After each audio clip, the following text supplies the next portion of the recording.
संत शिरोमणि आचार्य गुरुवर श्री विद्यासागर जी महाराज की जय। अरहम योग प्रणेता पूज्य गुरुवर श्री प्रणम्य सागर जी महाराज की जय। ओम अरहम नमः।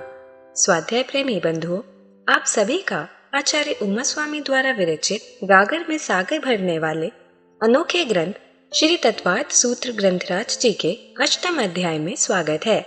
आवश्यक सूचना, श्री तत्वार्थ सूत्र जी के अध्याय 8 की मौखिक सूत्र पाठन परीक्षा 24 अगस्त 2024 से होना निश्चित की गई है।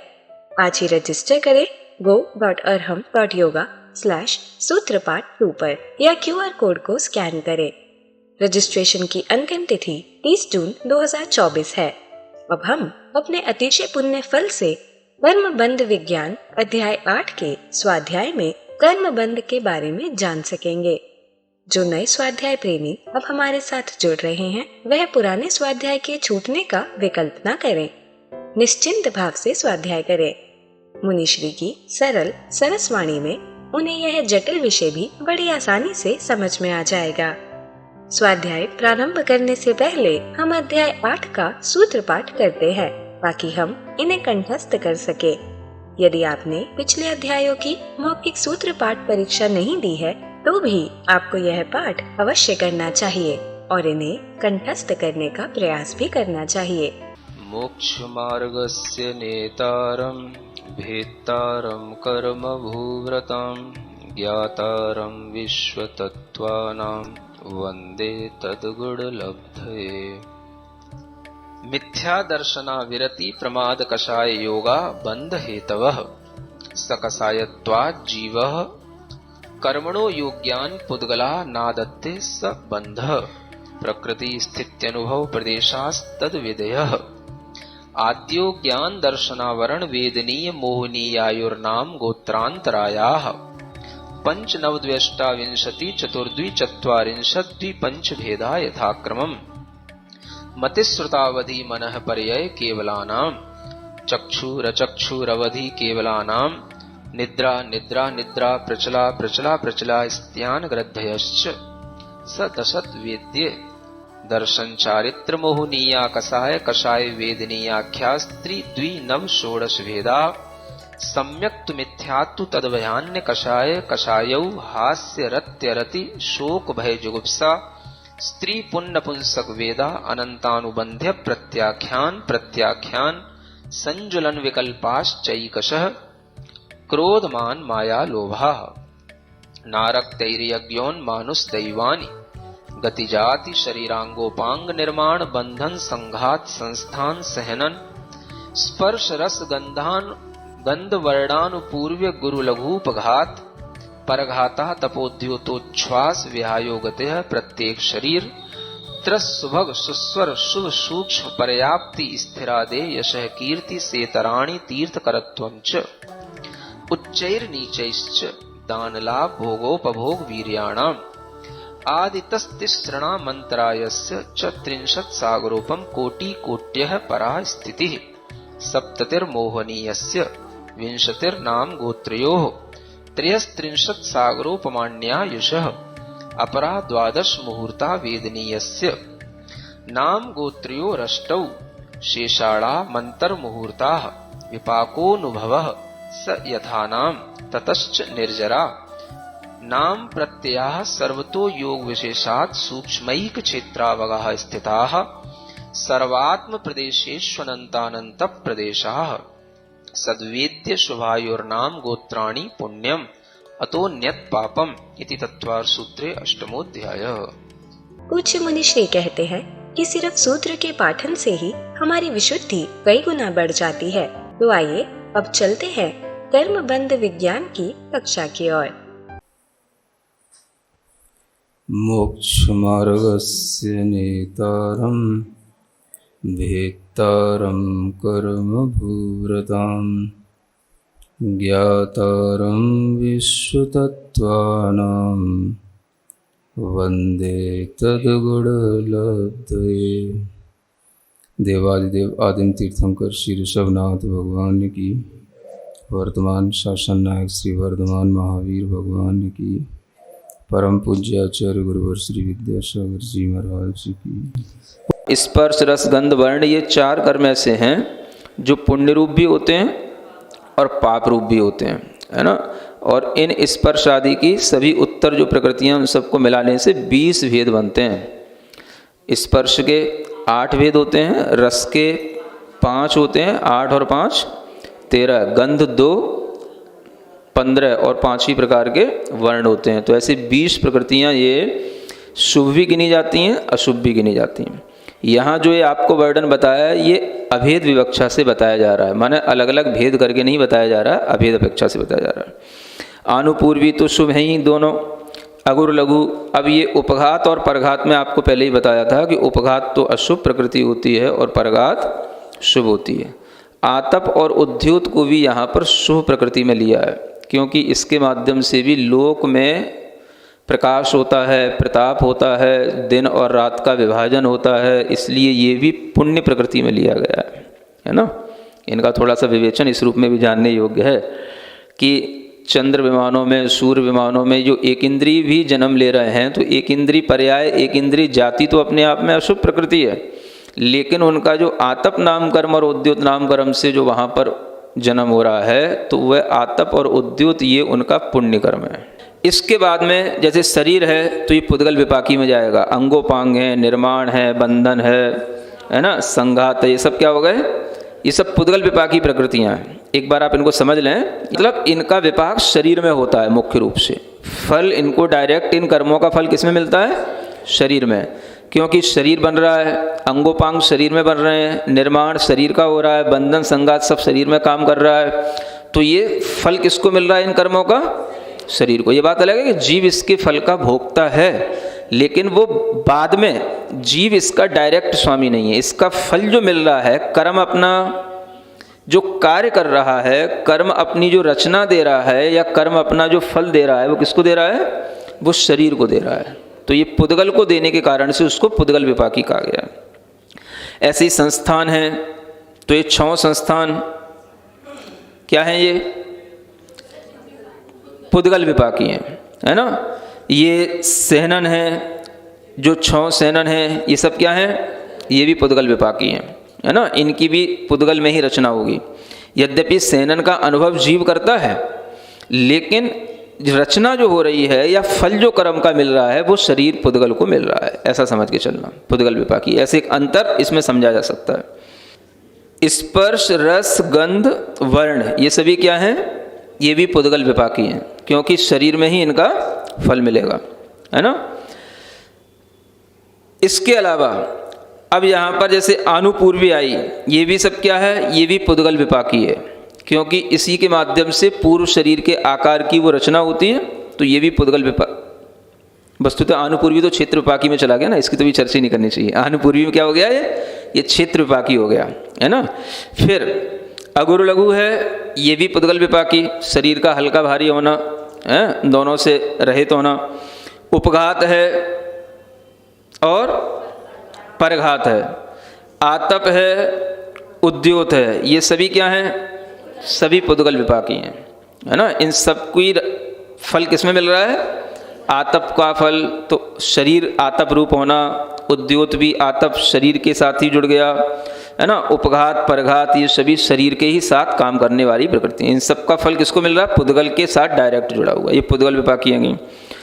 इसके बाद में आई उच्छ्वास, ये है जीव विपाकी प्रकृति। कितनी देर बाद आई, गिन रहे हो, क्या गिन रहे हो, 62। अभी तो क्या है, नाम कर्म की तो कुल 27 प्रकृति ही हैं, बाकी तो सब पुद्गल विपाकी थी। जीव विपाकी जो है वो आप गिन लो, बाकी पुद्गल विपाकी आप छोड़ देना। हाँ, पुद्गल की 62 हैं, वो तभी बाद में होंगी, तो उसमें लिखा होगा, सो पढ़ रहे हो। तो जो जीव विपाकी हैं उनकी गिनती कर लो, गति जाति ये सब गिनने में आ रही थी उनकी। फिर उसके बाद में उच्छ्वास, इसके बाद में ये विहायो गति, ये जीव विपाकी है ना। यानी कि जो भी प्रशस्त गमन या अप्रशस्त गमन होता है, उसका फल डायरेक्ट जीव भोगता है कि जीव सही चल रहा है कि नहीं चल रहा है। पुद्गल को उसका फल नहीं मिलता, ये किसका, ये कर्म का फल किसको मिल रहा है, जीव को। है ना, शुभ गमन है कि अशुभ गमन है, तो वो जीव ही उस रूप में महसूस करेगा। तो इसलिए ये क्या है, जीव विपाकी। प्रत्येक शरीर ये पुद्गल विपाकी है, साधारण शरीर भी पुद्गल विपाकी होगी। त्रस जो है ये है जीव विपाकी। त्रसपना मिलना या उसके विपरीत स्थावरपना मिलना, ये सब क्या कहलाएगा, ये जीव विपाकी। सुभग ये भी जीव विपाकी प्रकृति है। क्या समझे, सुभग और दुर्भग, क्या परिभाषा बताई थी। सुभग का मतलब ऐसा नहीं, याद नहीं, जिसके कारण से जीव को सौभाग्य मिले, है ना, तो सौभाग्य जीव को मिलेगा, अनुभूति किसको होगी, जीव को होगी। या आपस में प्रेम भाव रहे, जीव को कोई दूसरा प्रीति करे, ये किसके कारण से, सुभग के कारण से। तो इस सुभग नाम कर्म का अनुभव जीव करेगा तो जीव को ये अनुभूति होगी कि ये देखो मुझसे प्रीति रखते हैं, है ना, ये मेरा सौभाग्य है। ये अनुभूति कौन करेगा, जीव। इसलिए इसको क्या कहा गया, जीव विपाकी। जीव में फलता है ना।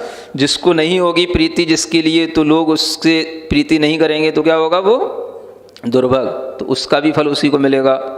इसी तरीके से सुस्वर और दुस्वर, है ना, जो अच्छा स्वर है या बुरा स्वर है, इसका भी अनुभव फल कर्म के द्वारा किसको मिल रहा है, डायरेक्ट जीव को। ये जीव विपाकी कहा गया है ना। इसलिए बता रहा हूँ कि ये चीज़ अच्छी है, जानने योग्य है। अब आगे जो यहाँ शुभ लिखा है, ये शुभ जो है ये पुद्गल विपाकी है, क्योंकि शुभ का मतलब है शुभ शरीर की रचना होना, शरीर में कुछ ऐसे शुभ लक्षण होना, कुछ शुभ चिन्ह होना, या शरीर में रमणीयता होना, ये पुद्गल विपाकी में चला जाता है, ये जीव विपाकी नहीं है ना। तो इससे हम ये भी सीख सकते हैं कि जो पुद्गल विपाकी कर्म हैं उनके फल से अगर हमारे अंदर कोई भी दुर्भाव या हर्ष विषाद पैदा होता है तो हम उससे अपने आप को बचा सकते हैं, ये सोच करके कि ये तो पुद्गल के विपाक के कारण से ऐसा हो रहा है। किसी का शरीर अगर मान लो अच्छा नहीं होता तो बहुत से लोगों का उत्साह बिल्कुल ही दुर्बल सा हो जाता है ना, डिप्रेशन में से जैसे चले जाते हैं।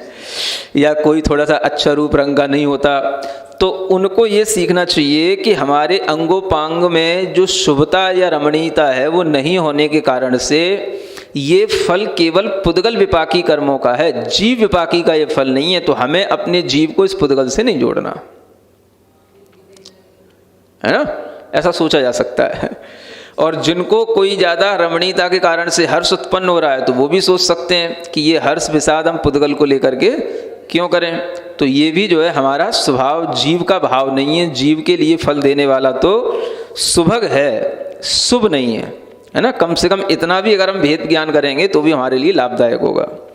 सूक्ष्म में ये भी जीव विपाकी हो जाता है, क्योंकि जो सूक्ष्म एक परिणति हो गई जीव की, बादर भी एक परिणति हो गई जीव की, है ना। यद्यपि ये शरीर होते हैं, सूक्ष्म शरीर बादर शरीर, लेकिन परिणति इसकी जीव को अनुभव में आती है कि बादर होने के कारण से वो दूसरे के लिए बाधा देने योग्य है, दूसरे से बाधित है। सूक्ष्म ये भी इसी तरीके से, तो ये जीव विपाकी कहा गया है।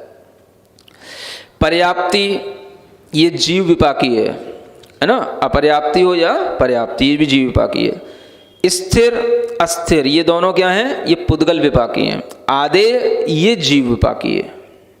आदेय, आदेय का मतलब जिससे कि दूसरे लोग आपको माने, आपकी बात को स्वीकार करें, ग्रहण करें, है ना, आपके वचनों की मान्यता बने, तो ये जीव को ही फल देने वाली बात होती है।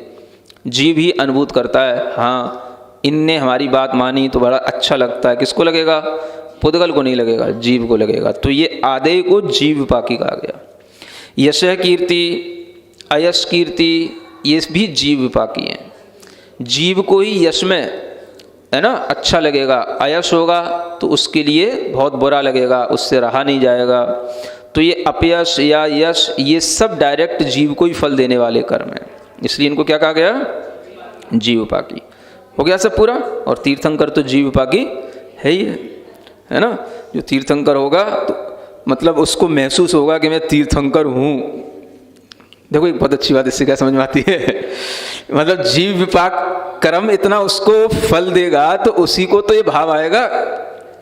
कि तीर्थंकर आखिर कुछ ना कुछ तो भाव होता होगा। मैं यूं नहीं कह रहा कि उनको अहंकार होता है या मद होता है, लेकिन कर्म के उदय में उन्हें तीर्थंकर पने का अनुभव तो होता है। पुण्य कर्म अपना फल दे रहा है तो कुछ तो उनको लगता होगा, और जो लगता होगा बस वही यहाँ पर कहा जा रहा है कि वो जो लग रहा है वो केवल उन्हीं को लगेगा, सामान्य व्यक्ति को नहीं लगेगा। वो जो वो उनको अनुभव में आएगा वो सामान्य व्यक्ति को नहीं आएगा। तो इसलिए ये भी जीव विपाकी है ना। तो इससे हम ये समझ सकते हैं कि वो तीर्थंकर होकर के भी उनके अंदर ये अहम नहीं होता कि मैं तीर्थंकर हूं। अहम नहीं है, क्योंकि अहम तो पहले ही छूट चुका है, मान कसाय तो नष्ट हो गई। इस कर्म का उदय तो आता है 13वें गुण स्थान में, है ना। तो वहां पर तो केवल तीर्थंकर नाम कर्म का उदय, ये फल देने वाला जो भाव है ये केवल कहाँ आएगा? 13वें गुण स्थान में, केवल ज्ञान होने के साथ। अब वहां तो अहम तो है ही नहीं कुछ। अब ऐसी स्थिति में देखो ये कर्म किस तरीके का फल दे रहा है, मतलब कहीं ना कहीं जीव को अनुभूति तो करा रहा है तीर्थंकर। किस तरीके से करा रहा है? जो करेगा वो ही जानेगा। गूंगे का गुड़ है बोलते हैं ना, गूंगा गुड़ का स्वाद, जो गुड़ खाएगा उसी को पता पड़ेगा गुड़ का स्वाद कैसा होता है। दिखाने से तो कुछ नहीं होगा। तो बाकी तो सब देखते हैं तीर्थंकर कर्म का ये जलवा, और अनुभूत जो कर रहे हैं वो तीर्थंकर करते हैं, है ना। तो एक अच्छी चीज ये समझने की है कि तीर्थंकर नाम कर्म का प्रभाव 13वें गुण स्थान में भी अरिहंतों को अनंत ज्ञान के साथ भी, केवल ज्ञान के साथ भी होता है, और उस कर्म के प्रभाव से वह जीव विपाकी कर्म की अनुभूति करते हैं। अन्यथा इस कर्म को जीव विपाकी नहीं कहा जाता। जीव को अनुभूति करा रहा है, जीव में फल देता है। तो कुछ ना कुछ उनको अनुभव में आता है कि मैं तीर्थंकर हूं। इसीलिए जो तीर्थंकर अरिहंत हैं वो और जो सामान्य अरिहंत हैं वो, इन दोनों में अंतर अगर आपको कहीं पर भी समझना हो या समझाना हो तो आप इस कर्म का सहारा लेके समझा सकते हो, है ना। है अच्छी बात। जो अनंत ज्ञान की अनुभूति तो दोनों में एक जैसी है, अरिहंतों में, सामान्य अरिहंत में और तीर्थंकर अरिहंत में, अनंत चतुष्टय दोनों के एक जैसे हैं। लेकिन उन्हें जो तीर्थंकर पने का अनुभव होगा वो सामान्य अरिहंत को नहीं होगा। तो वो अनुभव कुछ तो है, कर्म का फल कुछ तो है, जिसके कारण से उन्हीं के समूह शरण में दूसरे सामान्य अरिहंत अनेकों बैठे रहते हैं। सुन रहे हो? अनंत चतुष्टय कईयों के पास में है, लेकिन उनको कोई नहीं सुन रहा। किसको सुन रहे लोग? उनकी तरफ दृष्टि है सबकी। समझ आ रहा है कितनी बड़ी चीज है? भीतर का ज्ञान आदि गुणों की प्रकटता हो जाने पर भी, एक समान आत्म वैभव होने पर भी शरीर या जीव विपाकी जो कर्म हैं उन कर्म के फलों से ही संसार जो है देखता है या दूर होता है ना। तो संसार में सभी लोग क्या देखते हैं? पुण्य को ही देखते हैं, पुण्य की ओर ही आकर्षित होते हैं, और जो पुण्यवान व्यक्ति होगा उसी की तरफ दृष्टि रखते हैं। समझ में आ रहा है? ज्ञानवान की तरफ नहीं रखते हैं। किसकी तरफ रखते हैं? पुण्यवान की तरफ। ये सिद्ध हो रहा है ना इससे। ज्ञानवान तो 20 बैठे रहते हैं उनके समूह में। हाँ, ना ज्ञानवान की कोई सुन रहा है ना ज्ञानवान को कोई देख रहा है। देख सब किसको रहे हैं? पुण्यवान को। तो आप समझ लो महिमा पुण्य की आई जाती है संसार में। पुण्य के लिए ही जो है आदमी आकर्षित होता है, और पुण्य वाले की ही महिमा होती है, उसी की पूज्यता होती है, पुण्य की ही पूज्यता होती है। ज्ञान की पूज्यता नहीं है।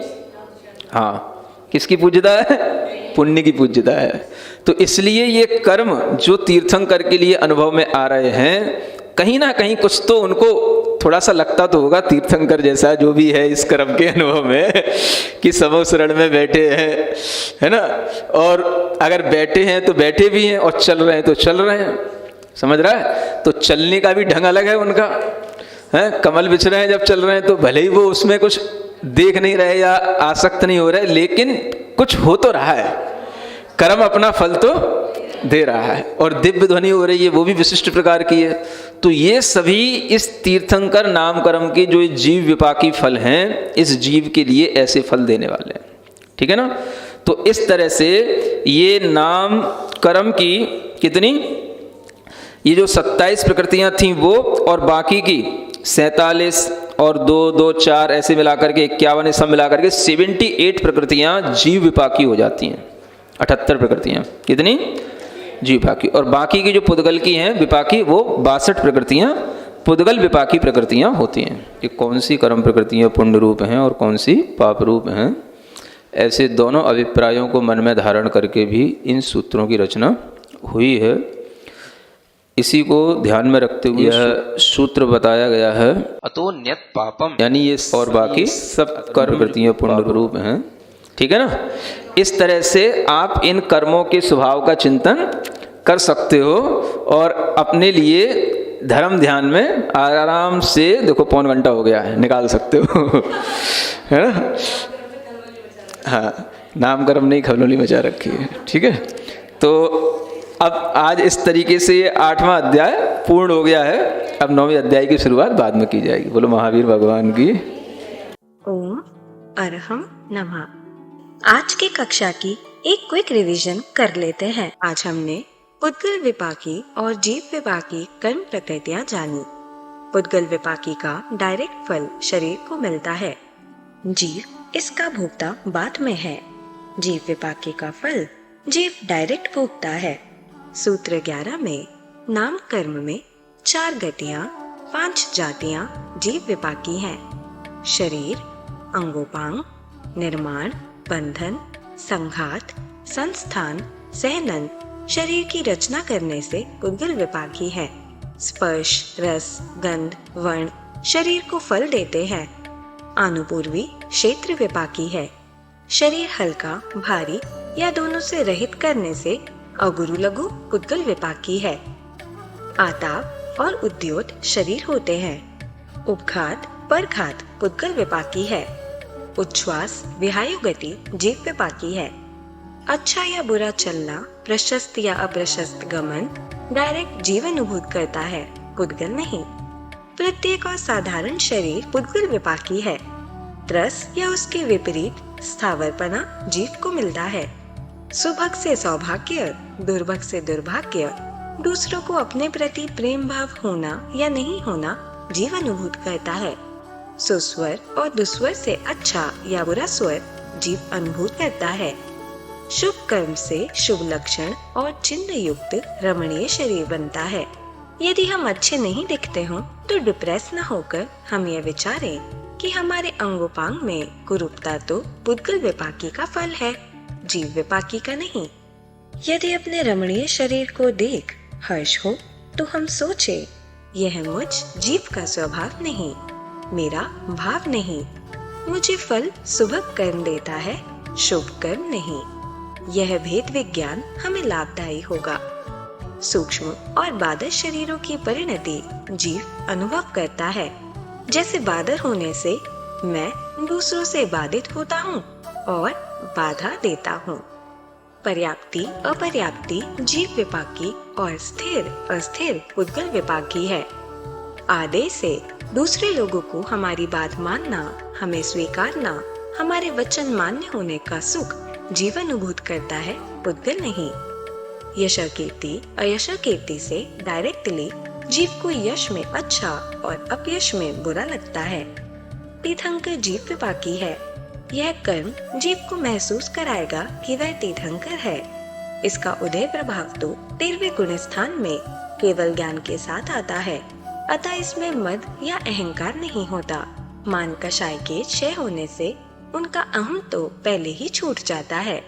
भले ही वे ये सब देखते नहीं, इनमें आसक्त नहीं होते, लेकिन उन्हें समोशरण में बैठने और दिव्य ध्वनि का प्रभाव अनुभूत होता होगा। वे चलते हैं तो कमल बिछते हैं। यह तीर्थंकर बना केवल उन्हें ही लगेगा, अन्य किसी को अनुभूत नहीं होगा। गुड़ का स्वाद खाने वाला ही जान सकता है, अन्य केवल इस कर्म के जलवे को देख सकते हैं। सामान्य अरिहंत और तीर्थंकर अरिहंत में अनंत ज्ञान की अनुभूति, अनंत चतुष्टय तो समान है, लेकिन तीर्थंकर बने का अनुभव सामान्य अरिहंत को नहीं होता। इस अनुभव कर्म फल के कारण समोशरण में अनेक सामान्य अरिहंत होते हुए भी लोग सिर्फ तीर्थंकर को ही सुनते हैं और देखते हैं। हमने जाना कि संसार में सभी पुण्य की ओर ही आकृष्ट होते हैं और पुण्यवान व्यक्ति को ही देखते हैं, ज्ञानवान को नहीं। समान ज्ञान आदि गुण आत्मवैभव होने पर भी संसार शरीर या जीव विपाकी कर्म फलों से ही आकृष्ट या दूर होता है। समुशरण में अनेकों ज्ञानवान होते हैं, पर सब पुण्यवान तीर्थंकर को ही देखते हैं, सुनते हैं। महिमा गान, पूज्यता पुण्य और पुण्यवान की ही होती है, ज्ञान की नहीं। इस प्रकार 148 कर्म प्रकृतियों में 47 घातीय कर्म, 27 नाम कर्म, 2 वेलिनीय और 2 गोत्र, ये 78 प्रकृतियां जीव विपाकी होती हैं। 62 नाम कर्म प्रकृतियां पुद्गल विपाकी होती हैं, 4 अनुपूर्वी क्षेत्र विपाकी और 4 आयु भव विपाकी होती हैं। सूत्र 26 के अनुसार पिछले सूत्र में आई पुण्य प्रकृतियों के अलावा शेष सभी कर्म प्रकृतियां पाप रूप होती हैं। इस प्रकार हमें कर्म स्वरूप का चिंतन कर धर्म ध्यान करना चाहिए। तो चलिए अब हम सभी जिनवाणी स्तुति करेंगे और तत्पश्चात समय होगा आज के सवाल का। धन्य है हमारा पुण्य जो मुनिश्री हमें कर्म बंध जैसे कठिन विषय को इतनी सरलता से समझा रहे हैं, ताकि हम डेली लाइफ में कर्म बंध के कारणों को जानकर उनसे बच सके और यह ज्ञान आप अपने परिवार, मित्र, समाज के लोगों को इस स्वाध्याय से जोड़कर दे सकते हैं। आप उन्हें हमारी वेबसाइट etv.arham.yoga शेयर करें और वह इन सभी क्लासेस को एक साथ एक्सेस कर सकते हैं। अभ्यास प्रश्न करके अपने ज्ञान को प्रगाढ़ बनाने का मौका और आज के सवाल में पुरस्कार जीतने का सौभाग्य भी मिलेगा। तो आज ही अपने बच्चों को, मित्रगणों को और परिवारजनों को इससे जोड़े और अपना और उनका पुण्य बढ़ाएं। ओम अरहम नमः। सिरिजिणवाणी जग कल्याणी जग जन मदतम मोहरी जनमण हारी गढ़हर हारी जम जरा भव रोग हरि तिथियराणम दिव्यझुणिम जो पढ़ई सुनई मय्ये धारई णाणम सौखमणन्तं धर्य सासद मोक्ष पदम पावई सासद मोक्ष पदम पावई। अब समय है आज के प्रतियोगिता प्रश्न में भाग लेकर आकर्षक पुरस्कार जीतने का। आप अपने फोन को QR कोड स्कैन करने के लिए तैयार रखें या दिए गए लिंक पे जाएं। आप अपना उत्तर चुनकर हमें कल शाम 5 बजे तक भेज सकते हैं। 3 भाग्यशाली विजेताओं को मिलेंगे आकर्षक पुरस्कार। विजेताओं का नाम इसी कार्यक्रम में हर रविवार को घोषित किया जाएगा। साथ ही सभी प्रश्नों के सही उत्तर भी बताए जाएंगे। आज का सवाल है, निम्न में से कौन सी जीव विपाकी प्रकृति नहीं है? उच्छ्वास, स्पर्श, यशाकीर्ति, अयशाकीर्ति। अध्याय 8 की कक्षा 52 के आज के सवाल का सही उत्तर है तिर्यंज। अगर आप किसी कारणवश कोड को स्कैन ना कर पाए हों तो आप क्लास की वेबसाइट पर जाकर भी उन्हें अटेम्प्ट कर सकते हैं। इस लिंक पर जाएं या QR कोड को स्कैन करें।